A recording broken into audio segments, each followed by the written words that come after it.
think we just have great coaches. We have great players that believe in it. And I mean, it was just next step forward, and just see where we're going to get better from last game. And I think it showed how we could get better. And the crazy thing is we can still get better from this game, and we can take it a step up.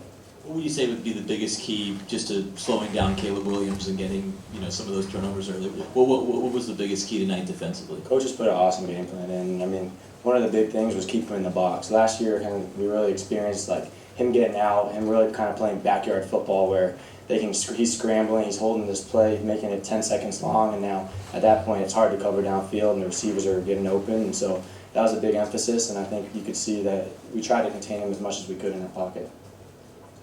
In terms of that, how helpful was Kenny Minchey in simulating Caleb this week? How much fun do you think Kenny had doing it, and how could you tell maybe as the week went on that it was Williams-like?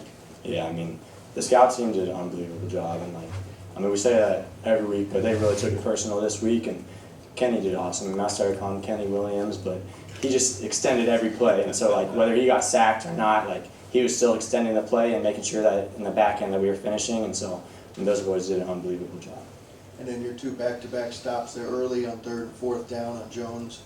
Think back to that in terms of what was at stake there. You guys were kind of laying down the line in terms of physicality at that moment.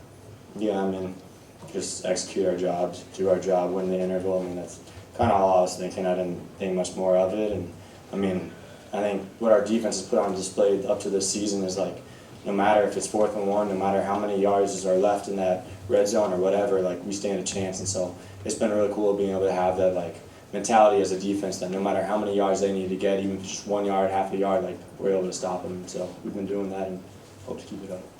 Go a little further on the 4th down stop in particular. Your timing was in sync with the USC offense there. What did you see there? Can you take us through just how you were able to time that as well? Yeah, the biggest thing was play clock was clicking down, and so sometimes I'll hit that blitz from depth, but then right there I knew the play clock was ticking down, and so I just got up there and took my shot.